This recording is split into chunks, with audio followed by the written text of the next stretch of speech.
a young Hollywood actress, ambitious and driven, stepped into spaces of luxury that most of the world could only glimpse through photographs. Multi-million-dollar yachts drifting quietly across the Mediterranean, where champagne never stopped flowing and every guest belonged to the highest circles of power. Not once, not twice, but countless times. Enough to fuel rumors that lingered for years without ever being confirmed. And then, almost in the blink of an eye, that woman entered an even more powerful world. She became the Duchess of Sussex, a member of the British royal family, where every detail of the past could become subject to scrutiny. Yet what is striking is that some questions seem to have been buried, or deliberately forgotten. Until now, for the first time, a veteran voice in British media broke that silence. No evasion, no hesitation. A direct, sharp, almost provocative question was raised. How many yachts had Meghan Markle been on before meeting Prince Harry? Was it a 2-digit number, or even 3 digits? That question was not merely curiosity. It opened a door into shadows that had never been fully told. Relationships, private parties, luxurious journeys the public had never truly seen. And more importantly, it raised a larger doubt. Did the fairy tale the world once believed truly begin the way it was told? Or was there an entirely different path behind it, covered by years of silence? Julie Burchill is not an unfamiliar name in British journalism. For decades, she has been known as a bold writer, unafraid of confrontation, and almost immune to public pressure.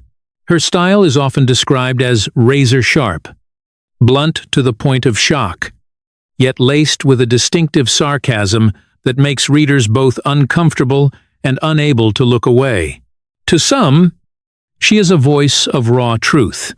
To others, a symbol of media extremity. But regardless of where one stands, one fact remains. When Julie Burchill speaks, people pay attention. And this time, her focus was none other than Meghan Markle. In an article published in The Spectator with the suggestive title, "Spare Us the Girls' Weekend Meghan," Burchill did more than express a personal opinion. She sparked a new wave of debate by bringing suspicions that once lived on the fringes of the internet into the center of mainstream media. What made the article explosive was not just her familiar sarcastic tone, but the way she asked questions that few major outlets had ever dared to touch. In that piece, Burchill did not present any allegation as fact. Instead, she employed a familiar tactic in controversial journalism, asking direct questions that ignite curiosity while maintaining enough distance to avoid making claims. The most attention-grabbing moment was her reference to rumors surrounding Meghan's past, ending with a provocative question. Was it a 2-digit number or 3 digits? A phrasing both vague and precise enough to invite interpretation. What matters is this: when such a question appears on a platform like The Spectator, it is no longer an anonymous rumor circulating on social media. It enters a space perceived as more legitimate in the eyes of the public. And that shift has led many to see this as a turning point in how British media is treating the image of Meghan Markle. However, Burchill's article did not stop at provocative questions. Much of it focused on criticizing a specific event, a girls' weekend promoted as a premium experience for women, priced at $2,699 Australian dollars. In Burchill's view, this was not a symbol of female empowerment, but a clear example of personal branding turned into commercial product.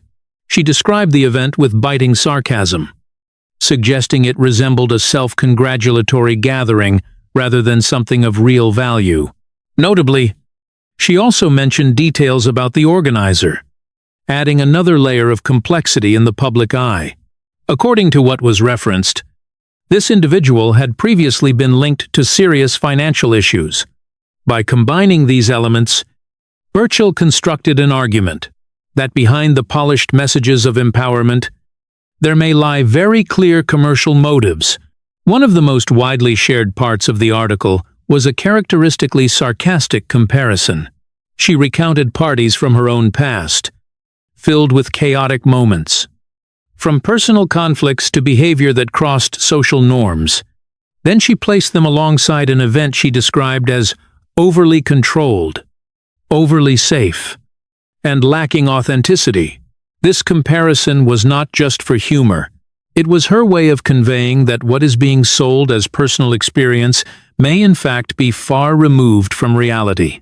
Yet what drew the most attention was the conclusion Burchill subtly led readers toward.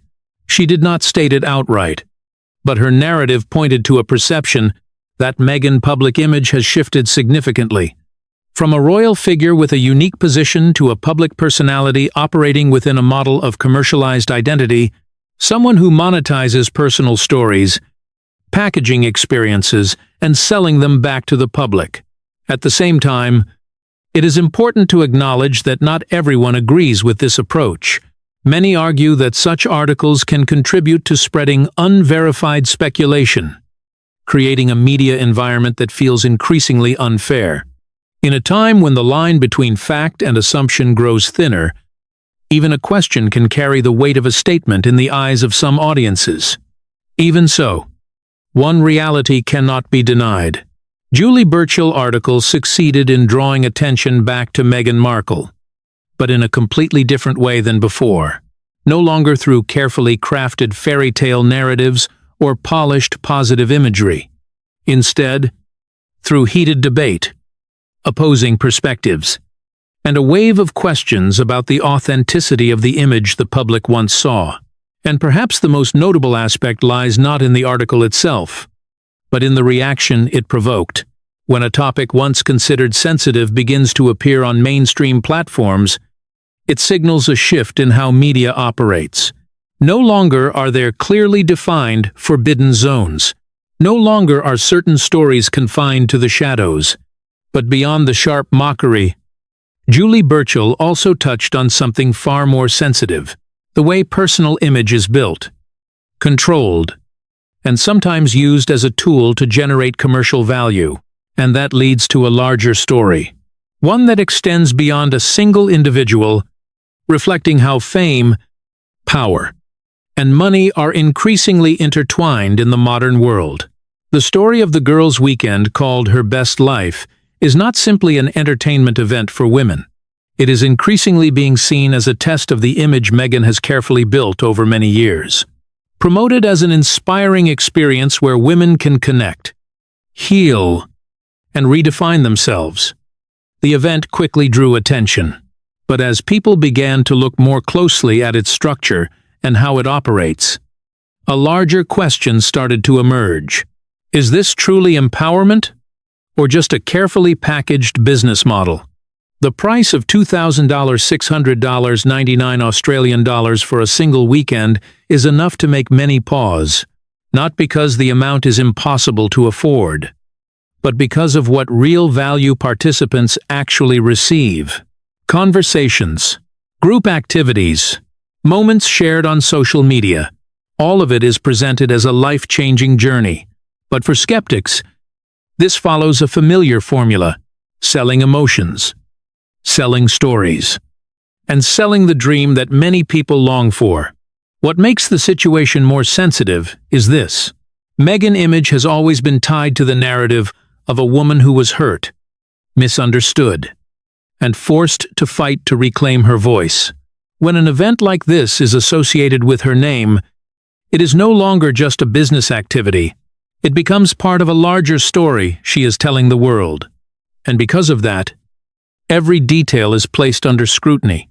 At the same time, elements from the past continue to resurface, like pieces that never fully disappeared. One detail that has drawn attention is that lawyer David Boies, who once represented Virginia Giuffre, expressed an interest in seeking testimony from Meghan in a case related to Prince Andrew. Although this never reached a clear conclusion, the mere presence of Meghan's name in that context was enough to spark a new wave of debate.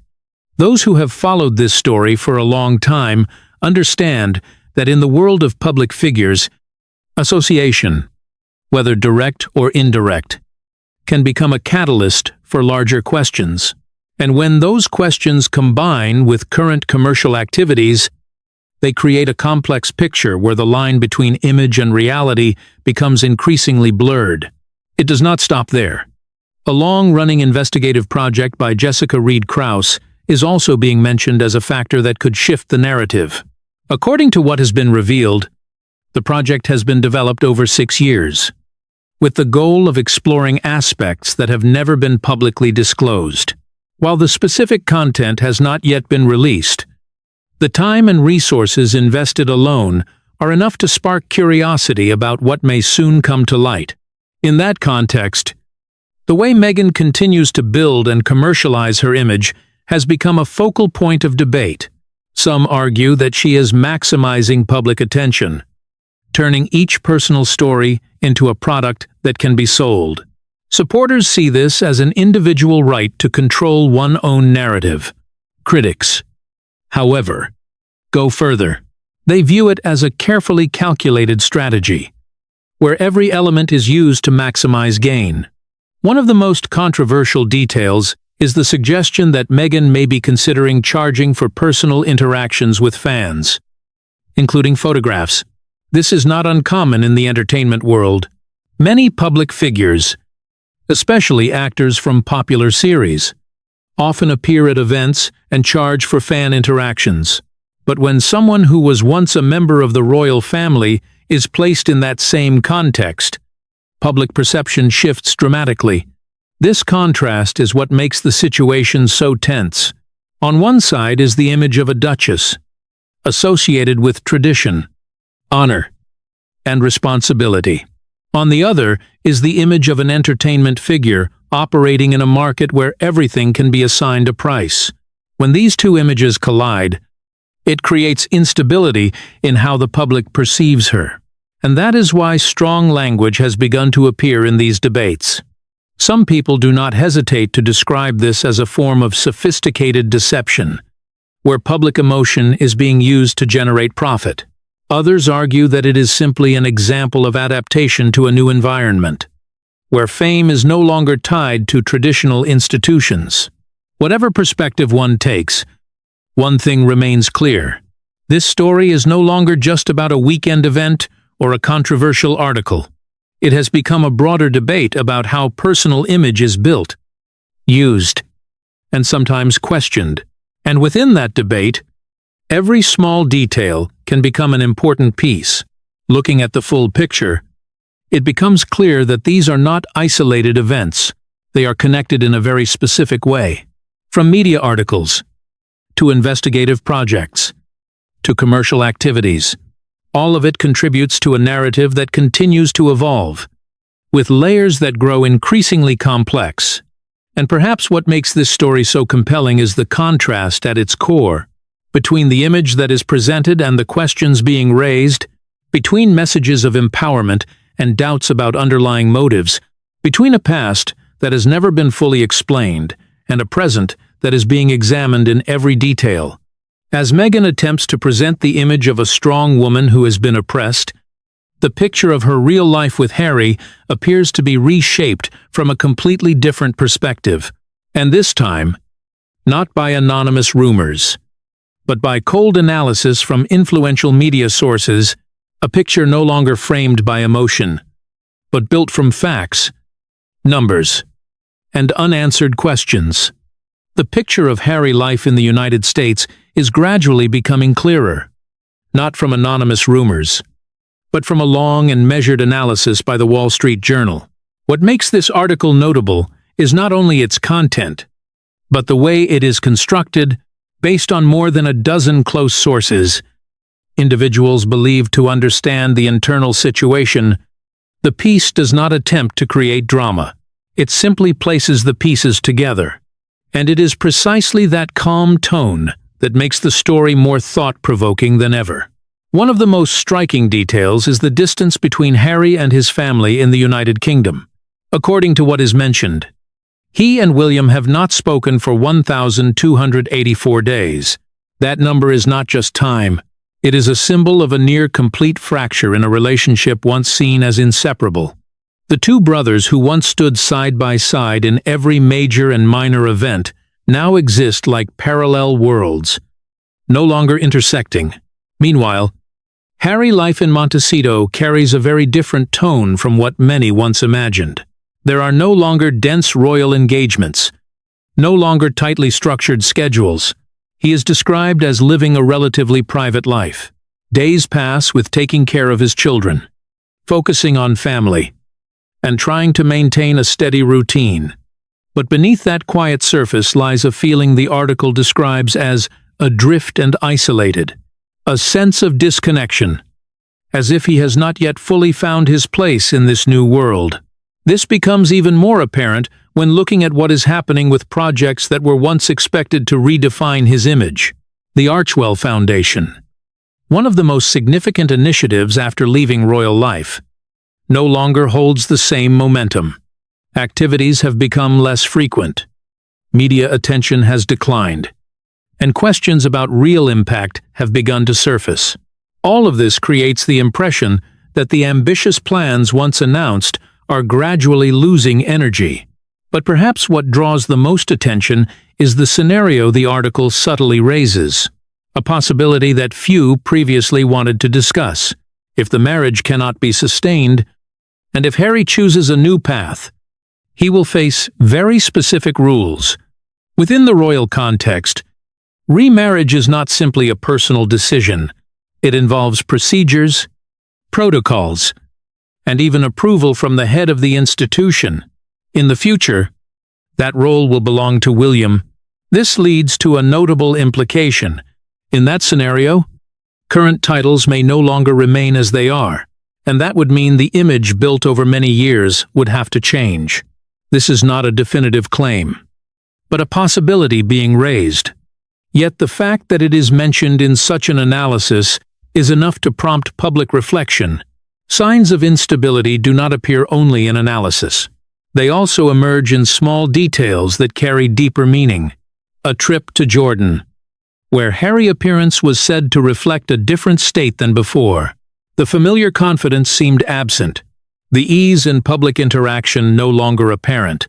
Instead, there was a sense of restraint, as if he were carrying an invisible weight. Another detail mentioned is his personal network. Among those who once stood beside him on his wedding day, only a few remain in regular contact. This may be normal in anyone's life, but in the current context, it is seen as a sign of a shrinking circle, a social network becoming smaller, reflecting an internal state. All of these elements, when placed together, create a picture that is far from simple. It is not a story of right or wrong decisions. It is a story about the consequences of major choices, and how those choices continue to shape a life over time. When Harry stepped away from royal duties, he entered an entirely new journey. But that journey, as described, has not been easy. Notably, the article does not offer definitive conclusions. It does not say everything is collapsing, nor that a specific outcome is certain. Instead, it leaves behind a series of questions. Questions about the path forward, about the ability to adapt, and about whether what has been lost can ever be replaced. This uncertainty is what makes the story more compelling. In that context, every action, every decision becomes more significant than ever, not only because they affect personal life, but because they are observed and analyzed through a very different lens. A lens where every detail can become a signal, an indication of what may be happening behind the scenes. Looking at the broader picture, it becomes clear that Harry's story is no longer just part of a larger royal narrative. It has become a story of its own, with its own challenges, pressures, and questions. And within that story, clear answers are not always available. As Harry tries to adapt to his new life, he is also facing another reality, one unfolding in the courtroom, where testimony, details, and legal questions can create unpredictable consequences. And it is there that a new development has emerged, a statement from a female journalist, one that is said to have made the situation far more complex, and may open an entirely new chapter in this story. The trial between Harry and the Mirror Media Group was initially expected to be a turning point, a moment where he could reclaim control of his narrative. But what unfolded inside the courtroom proved far more complicated, and the unexpected center of attention was not the lawyers or the dense legal documents. It was the testimony of a journalist, Charlotte Griffiths. Charlotte is not an unfamiliar name in British media. As an editor-at-large at a major newspaper, she is known for her extensive experience, a deep understanding of how journalism operates, and especially the delicate boundary between private life and public information. What makes her testimony noteworthy is not only its content, but the personal credibility she brings into the courtroom. This is not an anonymous figure. This is someone who understands very clearly the weight of every word spoken under oath. When Charlotte began to speak, the atmosphere in the courtroom seemed to shift. No longer were there dry arguments about legal technicalities. Instead, there was a story that was specific, detailed, and highly personal. She recalled that in the year 2011, Harry had reached out to her directly through Facebook, not through official channels, not through a communications team, but through a personal message.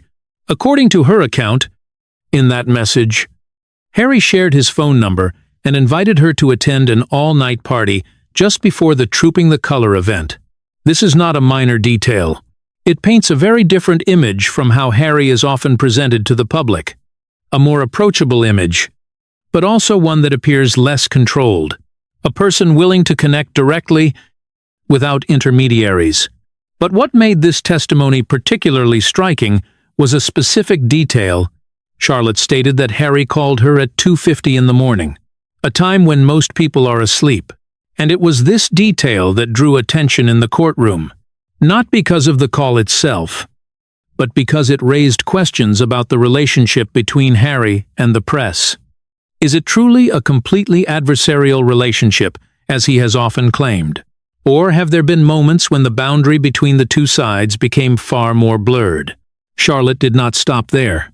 She continued by offering another example to support her argument. She explained that she had known about Kate's pregnancy very early, before the news became public, but instead of publishing it, she chose to remain silent. The reason was simple. It was personal information, and releasing it could have affected her relationship with the source. This detail may seem unrelated, but it plays a crucial role. It shows that Charlotte is not a journalist who publishes everything simply to attract attention. She understands the difference between public information and private life, and that is precisely what makes her testimony more credible in the eyes of many.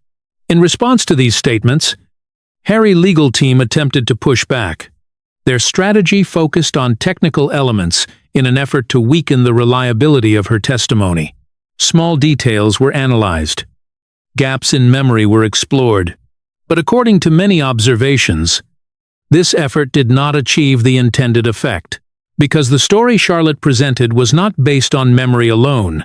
It was delivered with consistency, logic, and above all, the confidence of someone who believes in what she is saying. What made the situation even more tense was the legal context surrounding it. In a courtroom, every statement is made under oath, and that means if anyone deliberately provides false information, they may face a very serious charge. Perjury. This is not a minor risk. It is a legal consequence that could completely alter a person's career. And for that reason, when Charlotte delivered her testimony, she was not simply telling a story. She was placing her personal reputation, her career, and her legal responsibility on the line. That is why many believe she would not take such a risk without a solid foundation. All of these developments created a turning point in how the public views the trial. At first, it was seen as a battle between an individual and a powerful media system. But when testimonies like this emerged, it began to evolve into a more complex conversation about the relationship between celebrities and the press. A relationship that is not always clearly defined as conflict or cooperation, but sometimes exists in a difficult-to-define gray area. What is notable is that the details presented are not sensational in the traditional sense. There are no sweeping accusations, no dramatic revelations in the usual way. Yet it is precisely their specificity and ordinariness that make them more convincing. A message, a call in the early morning, an invitation to a party. Small pieces that, when placed together, form a completely different picture. And that is what places Harry in a difficult position. Because to counter a story like this requires more than legal arguments. It requires another narrative strong enough to replace it. And in the current context, that is far from easy. As the trial continues, it becomes clear that what is unfolding does not only affect the legal outcome, it also shapes how the public perceives the entire story. What was once considered certain is now being questioned. What was once doubted is gaining more ground.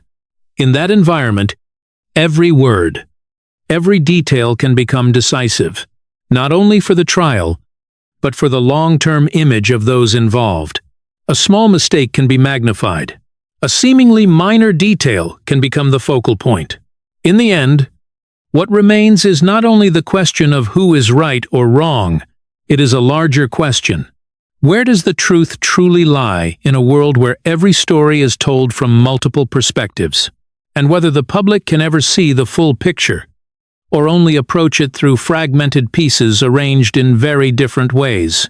Everything we have just followed is no longer a series of isolated details. It is a chain of events connecting more clearly over time. From the concept of the yacht girl emerging from the gray corners of the internet into mainstream media, to the wave of controversy surrounding the girl's weekend being seen as a disguised profit model, then to the cold analysis of Harry's life in the United States, where he is described as adrift, isolated, and gradually losing connection with his own family. And finally, to the courtroom, where seemingly small testimonies carry enough weight to challenge the entire narrative he is trying to defend. Those four pieces, when placed side by side, do not simply form a picture. They form a trajectory, a direction in which an image, once carefully constructed, is beginning to crack. Questions that were once avoided are now being asked openly. Details once dismissed as rumor are now appearing on credible platforms. And most importantly, it is no longer easy to control the narrative in the old way. Looking at the full sequence of events, a clear shift can be seen. Meghan no longer stands as a protected symbol shielded from criticism. Instead, she has become the center of intense debate about motives, about the construction of image, and about whether the story the public once believed truly reflects reality. At the same time, Harry no longer holds the initiative. What is unfolding in the courtroom shows that he is facing challenges that are not always within his control.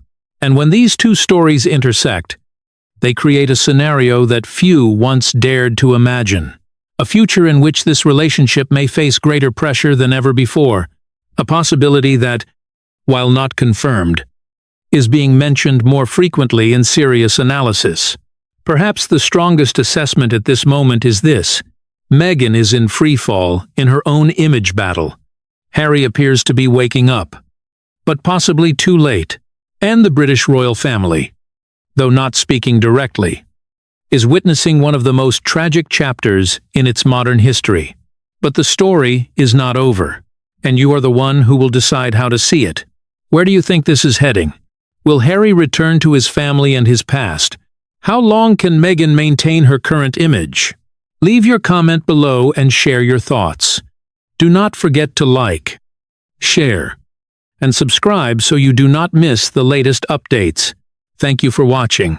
The truth always finds a way to emerge, no matter how long it takes.